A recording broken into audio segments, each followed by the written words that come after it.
3 asesinatos imposibles, resueltos. Décadas después. La justicia tiene un plazo de prescripción, pero la verdad no. ¿Qué sucede cuando un crimen es tan perfecto que desafía toda lógica?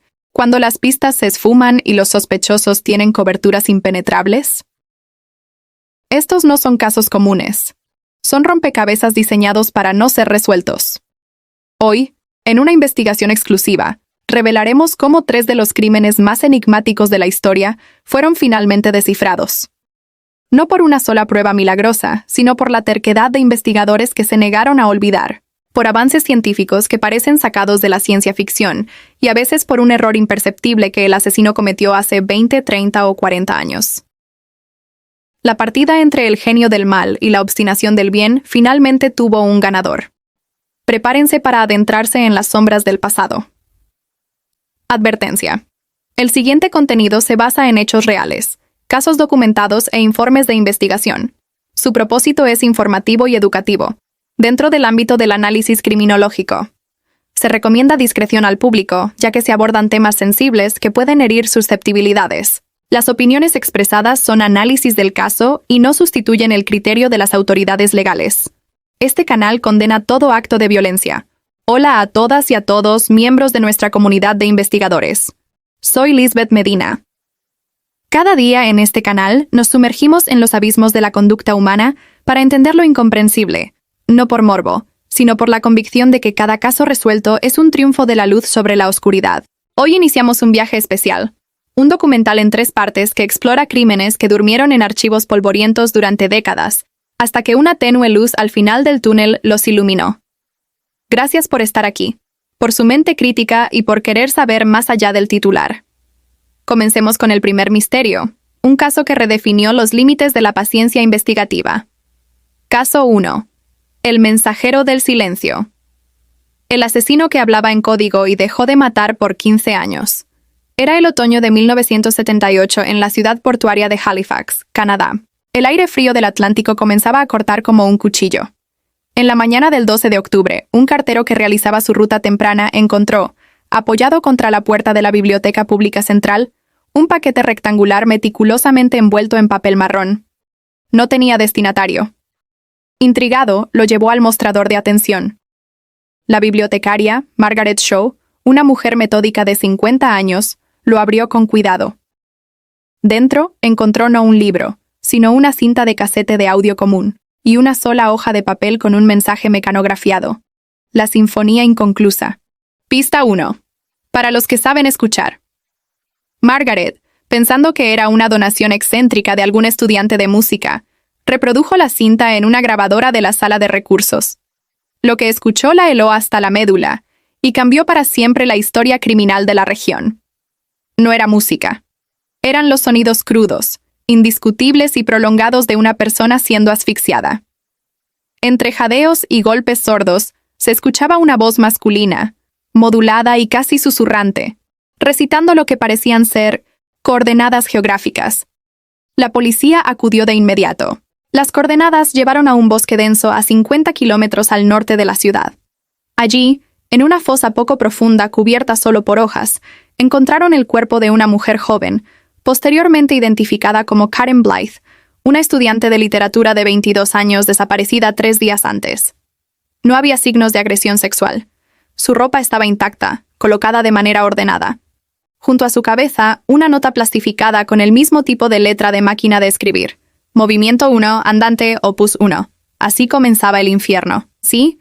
Durante los siguientes 4 años, cada 6 a 8 meses, un paquete idéntico aparecía en un lugar público, una estación de tren, la recepción de un periódico, la taquilla de un cine. Siempre una cinta con los sonidos del asesinato, una hoja con un mensaje críptico y coordenadas que llevaban a un cuerpo. Las víctimas eran diversas en edad y ocupación, pero todas eran mujeres. El modus operandi era consistente: secuestro, asfixia mecánica, sin uso de las manos, siempre con una bolsa de plástico y un mecanismo de polea que se infería por los sonidos, y la elaborada y macabra presentación post-mortem. El asesino, a quien la prensa bautizó como el compositor, no interactuaba con la policía más allá de esos paquetes. No pedía rescate, no hacía manifestaciones. Su comunicación era unidireccional, un registro arrogante de sus actos, como si cada crimen fuera una obra de arte que debía ser documentada. Lo más desconcertante eran las notas y las cintas. Las referencias musicales, Movimiento 2, Scherzo, Opus 3, se mezclaban con códigos aparentemente numéricos y fragmentos de poesía decadentista francesa. La Unidad de Crímenes Especiales dedicó miles de horas al análisis. Lingüistas, criptógrafos, musicólogos e incluso un psicoanalista trabajaron en el perfil. Se concluyó que se trataba de un hombre de inteligencia superior, probablemente con educación universitaria en humanidades o ciencias, con un profundo sentido de superioridad y una ritualización extrema de sus actos. No buscaba fama pública, sino el reconocimiento de una élite imaginaria que supiera escuchar. Era un narcisista que se creía un artista. Y entonces, en el invierno de 1982, después del Opus 7, los paquetes cesaron. El compositor dejó de componer. No hubo más cintas, no hubo más cuerpos. La teoría predominante fue que había muerto, tal vez por suicidio o enfermedad, o estaba encarcelado por otro delito. El caso, aunque nunca cerrado, pasó a un segundo plano. Los archivos se digitalizaron, los detectives se jubilaron, las familias trataron de seguir adelante con la dolorosa incertidumbre. El hielo se rompe. 1997. 15 años de silencio. La tecnología había avanzado a pasos agigantados. El ADN forense empezaba a ser una herramienta estándar. Una detective nueva, la inspectora Anya Desjardins, revisaba los llamados casos fríos como parte de una iniciativa federal. El caso de El Compositor la obsesionó. No podía aceptar que un individuo tan metódico, que necesitaba ese nivel de validación, simplemente hubiera abandonado su obra magna. Su enfoque fue radicalmente diferente. En lugar de obsesionarse con el código, que equipos enteros no habían descifrado, se centró en el soporte físico. Los paquetes. El papel marrón, la cinta, la cuerda, la tinta de la máquina de escribir. Revisó informes forenses antiguos que solo habían encontrado fibras genéricas. Con un nuevo presupuesto, envió todo a un laboratorio de última generación en Ottawa, especializado en microtraza ambiental. La ciencia, esta vez, sí habló. El análisis del papel marrón reveló esporas de un hongo extremadamente específico, Aspergillus halophilicus, que solo prosperaba en un ambiente muy concreto. Los sótanos de edificios antiguos con tuberías de desagüe de plomo de principios del siglo XX, común en un barrio muy específico de Halifax. The Hydrostone District, una zona de casas unifamiliares construidas en la década de 1920, después de una gran explosión. Era una pista geográfica tangible. Por primera vez, tenían un vecindario. Paralelamente, un lingüista forense que revisaba las cintas con software nuevo, aisló un sonido de fondo que todos habían pasado por alto. En la cinta del Opus 4, un leve y repetitivo tic-tac sincronizado, casi imperceptible bajo los jadeos. No era un reloj de pared, era el sonido de una máquina de escribir mecánica, y su ritmo particular, su firma acústica, fue identificada como perteneciente a un modelo raro de Underwood, fabricado entre 1935 y 1939. La investigación se reenfocó. ¿Quién? En el Hydrostone District a finales de los 70s y principios de los 80s, podía tener acceso a una máquina de escribir Underwood de los años 30 y vivir en un sótano con condiciones únicas de humedad. Se cruzaron datos de censos, registros de propiedad y entrevistas retrospectivas con vecinos. Un nombre surgió repetidamente: Elias Finch. Finch era un hombre discreto, un archivista que había trabajado para la biblioteca municipal hasta su jubilación en 1982. Justo cuando los crímenes cesaron, vivía solo en una casa heredada de sus padres en el corazón del Hydrostone. Los vecinos lo recordaban como un hombre culto, amable pero distante, que a menudo paseaba por las noches. Nunca se le vinculó a nada ilegal. Había muerto de un aneurisma cerebral en 1994, 3 años antes de que Desjardins reabriera el caso. Con la sospecha centrada en un hombre fallecido, la policía necesitaba una prueba irrefutable. Consiguieron una orden para exhumar el cuerpo de Finch. La genética forense dio el golpe final. Se obtuvo ADN de sus restos y se comparó con una muestra minúscula, casi despreciable, recuperada en 1998 de una de las cintas originales. Una célula de piel atrapada en el borde adhesivo de la etiqueta del casete, que había sobrevivido milagrosamente al tiempo. Coincidía. La resolución Elias Finch era el compositor. ¿Pero por qué? La investigación en su casa, ahora vacía pero aún en posesión de un primo lejano, reveló la verdadera obsesión. En una habitación secreta tras una estantería en el sótano, con las condiciones de humedad exactas que explicaban el hongo, encontraron su estudio. Allí estaba la Underwood. Había diarios meticulosos donde detallaba cada opus no como un crimen, sino como una performance acústica. Grababa los sonidos con un equipo de alta fidelidad para la época. Para él, las mujeres no eran personas, eran instrumentos para producir el sonido de la transición última, un sonido que él consideraba de una pureza artística absoluta. Las referencias musicales y poéticas eran un diario íntimo de su evolución artística. Dejó de matar en 1982 porque, según anotó, la obra ha alcanzado su perfección tonal. El silencio final es la coda necesaria. Nunca fue sospechoso. Su perfil de archivista discreto, soltero y culto era la cobertura perfecta. Su error fue infinitesimal, ese hongo específico en el papel y esa única célula de piel. No fue un error de arrogancia, sino un descuido biológico y ambiental imposible de controlar por completo. La justicia, en el sentido tradicional, no pudo alcanzarlo. Pero para las familias de las 7 víctimas, el cierre llegó. Saber quién, por qué y, sobre todo, que la pesadilla tenía un nombre y una fecha de final, permitió a muchos iniciar un verdadero duelo, estancado por casi 2 décadas. El caso demostró que incluso los criminales más inteligentes y pacientes dejan un rastro en el mundo físico, y que la perseverancia investigativa, alimentada por la ciencia, puede seguirlo a través de los años. Este fue el enigma de Elias Finch, un hombre que convirtió el mal en un arte privado y que fue derrotado por la biología y la persistencia. Pero nuestra investigación no termina aquí. A continuación, nos trasladamos a un escenario completamente distinto. Los áridos desiertos de Arizona, donde un fuego que pareció un accidente guardó durante 25 años el secreto de una venganza perfectamente planeada. Caso 2. La sombra del desierto. El incendio que no fue un accidente y la venganza que duró 25 años. El desierto de Sonora, en Arizona, es un lugar de una belleza brutal. De día, el sol es un verdugo implacable. De noche, el frío corta como cristal. Es un paisaje que no perdona errores y que parece diseñado para borrar rastros. El 17 de junio de 1993, en las afueras de la pequeña ciudad de Sierra Vista, esa función de borrador natural fue puesta a prueba de la manera más macabra. Esa noche, los residentes de un par de viviendas aisladas vieron un resplandor naranja intenso en la colina donde se alzaba la cúpula. Una lujosa y excéntrica casa de estilo moderno, propiedad de Robert Bobby Vance, un desarrollador inmobiliario de 48 años conocido tanto por sus exitosos proyectos como por su carácter áspero y sus numerosos enemigos comerciales. Los bomberos llegaron cuando la estructura, construida con mucho acero, cristal y materiales sintéticos, ya era un horno incontrolable. Tardaron horas en sofocar las llamas. Entre los hierros retorcidos y las cenizas, encontraron 3 cuerpos carbonizados: el de Bobby Vance, el de su esposa, Marianne, 40 años, y el de su hija menor, Chloe, 15. Su hijo mayor, Jason, 18, se había salvado por estar en un viaje de campamento con su escuela. La escena era, para cualquier investigador, una pesadilla. El calor había sido tan extremo que fundió metales, destruyó casi toda evidencia biológica y dejó los cuerpos en un estado de carbonización severa. La primera hipótesis fue obvia: accidente eléctrico.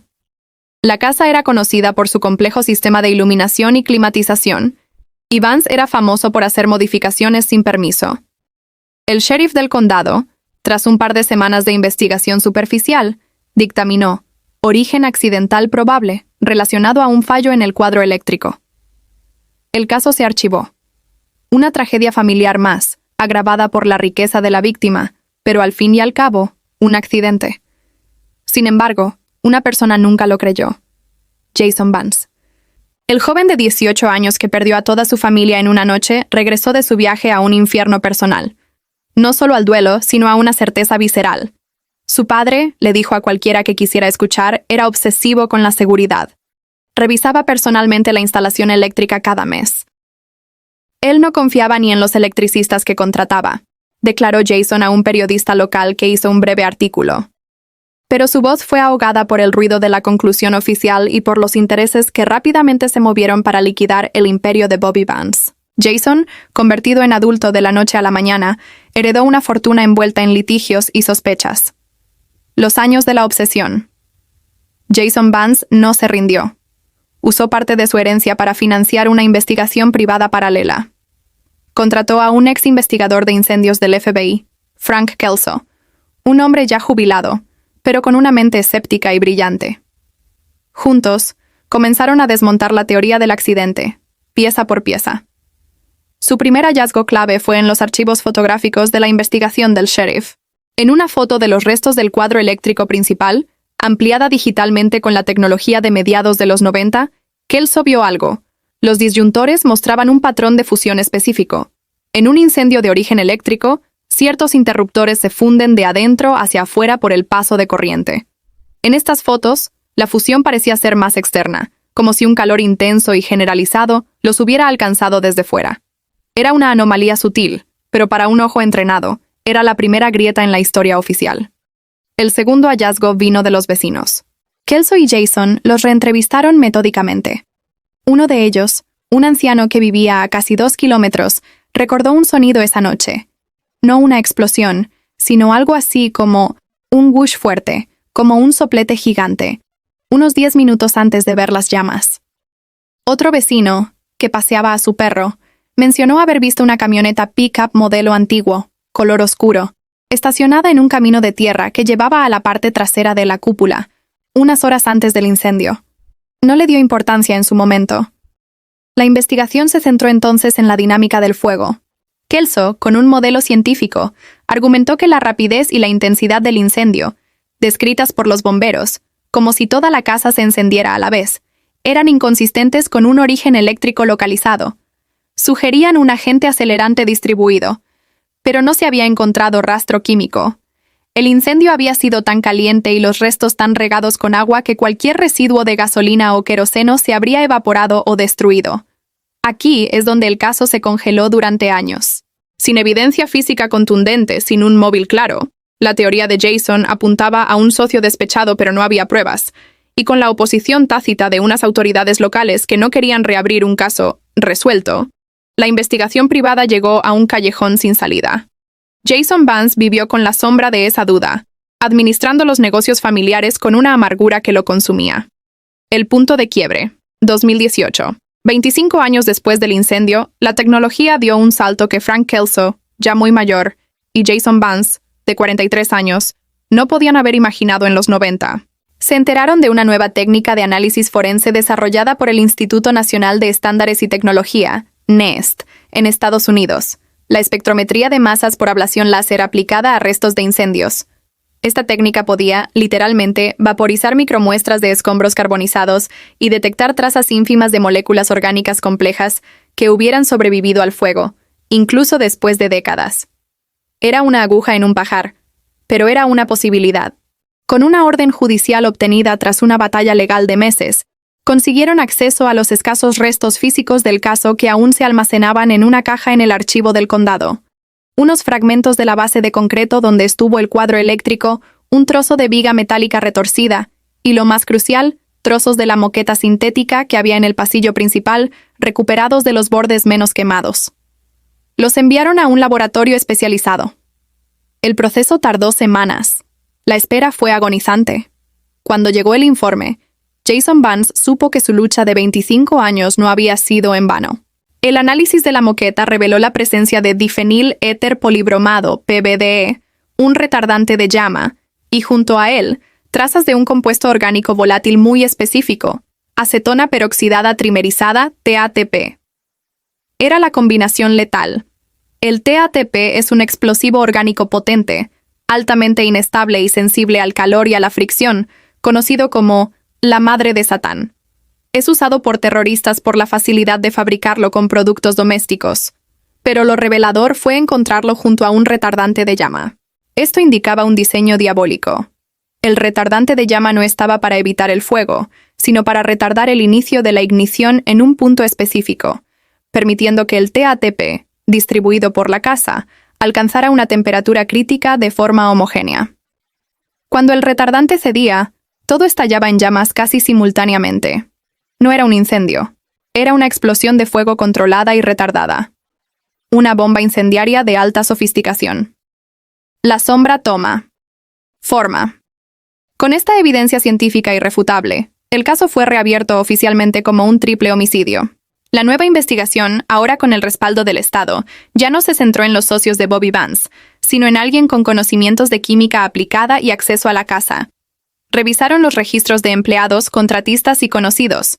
Un nombre saltó: Dr. Aris Thorne.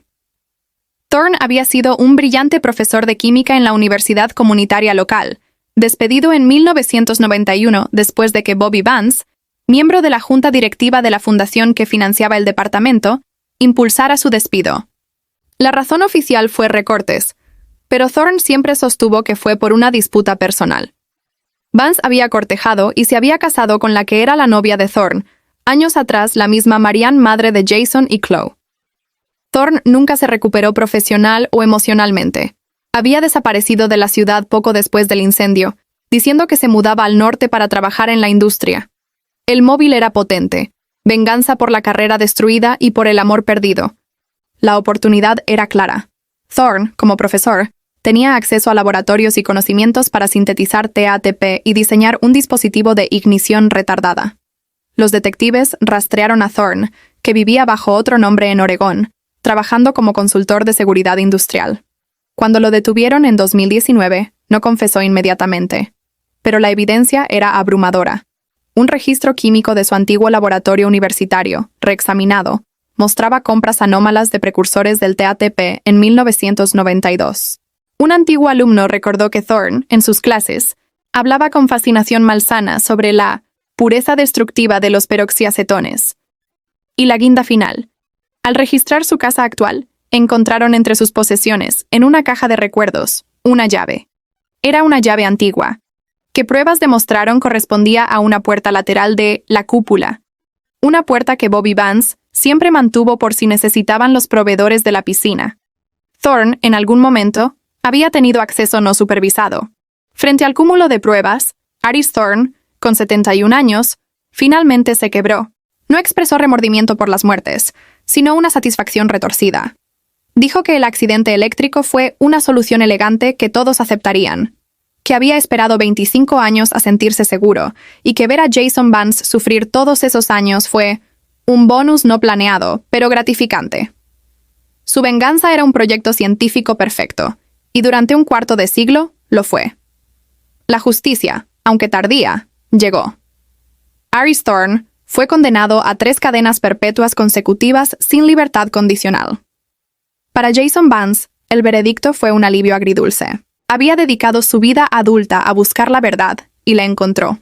Pero el costo fue su propia juventud, consumida por la sombra del desierto que su padre ayudó a crear, y que un hombre enamorado y resentido usó como escenario para una obra de venganza casi perfecta. Caso 3. El fantasma de los archivos. La ficha era una más entre millones. En 2015, un empleado del DMV de Utah digitalizaba viejos registros cuando 2 fotos de licencia, emitidas con semanas de diferencia en 1984, lo detuvieron en seco. Una era de Peter J. Riley, la otra de David M. Kearney. Diferentes nombres, misma fecha de nacimiento, 3 de mayo de 1958. Pero lo definitivo era la foto. El mismo hombre. La misma cicatriz distintiva en el arco de la ceja izquierda. Una coincidencia imposible.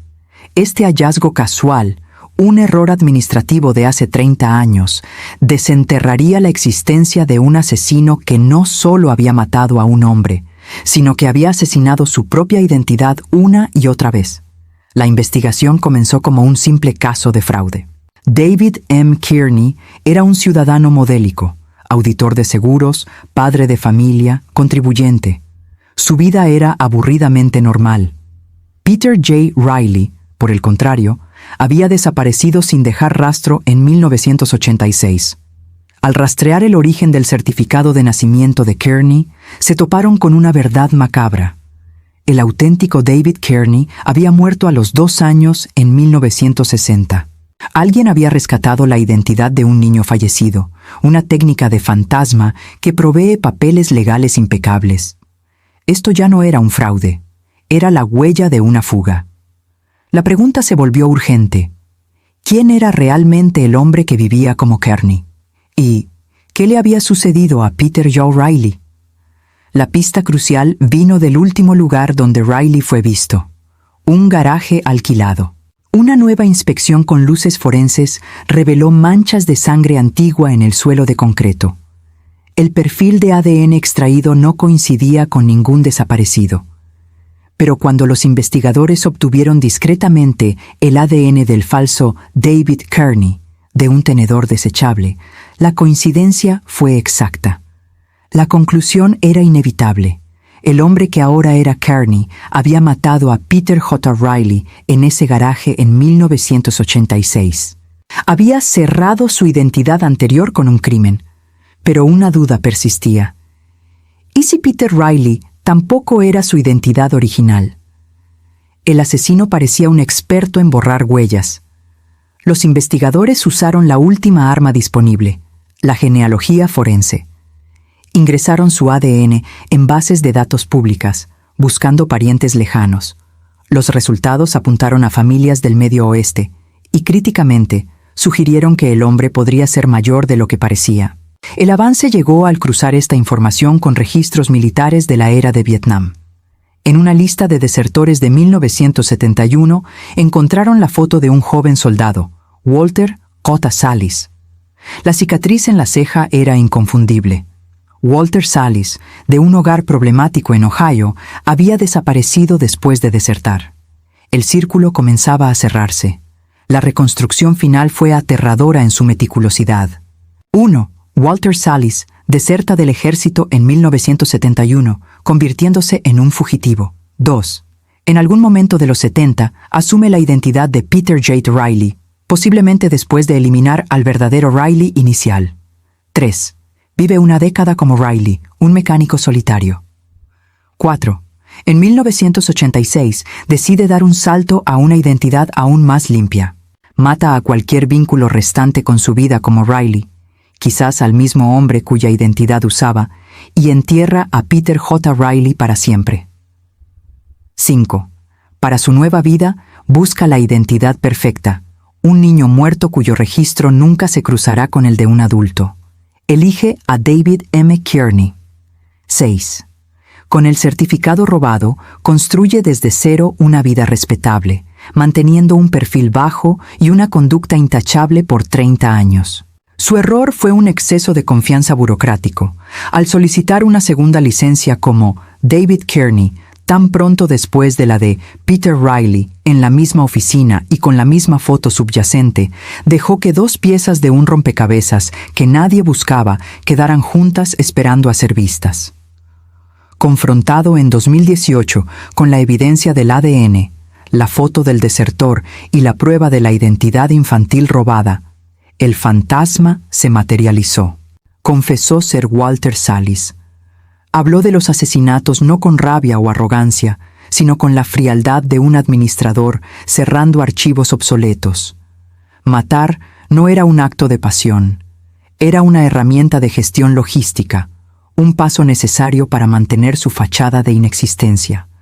Fue condenado por el asesinato de Peter Riley y una miríada de cargos de fraude, sellando una vida dedicada al engaño más absoluto. Este caso demostró que el crimen perfecto a veces no es el que deja un misterio, sino el que evita que el misterio siquiera sea preguntado. Walter Salis no fue atrapado por un testigo o una huella en la escena, sino por su propio reflejo, duplicado y archivado por un sistema al que despreció y observado al fin por un ojo humano atento. 3 décadas, 3 abismos de impunidad, 3 grietas por donde se filtró la verdad. Desde el compositor de pesadillas, vencido por una espora de hongo, hasta el pirómano químico, traicionado por la memoria molecular de sus propios explosivos, y finalmente, el fantasma de papel, atrapado por su propia imagen en un archivo polvoriento. 3 asesinos que creyeron haber superado al tiempo, a la ciencia y a la memoria misma. pero su arrogancia subestimó la única fuerza capaz de perseguirlos a través de los años: la terquedad. La terquedad de un detective, de un hijo, de un simple funcionario que decidió que un detalle, por mínimo que fuera, merecía una segunda mirada. Estos casos no se resuelven con genialidad, sino con la obstinada convicción de que ninguna mentira es eterna. La justicia puede tardar, pero siempre llega cargada de pruebas. Y esa es la misión de este canal: ser esa mirada obstinada. Nosotros somos los que escarbamos en los archivos fríos, conectamos los puntos distantes y mantenemos viva la llama de la verdad. Cada video es un compromiso con la memoria de las víctimas y con la idea de que la luz debe llegar hasta el último rincón oscuro. Pero esta misión no puede cumplirse sin ti. Tu atención es nuestro archivo, tu curiosidad, nuestro detective.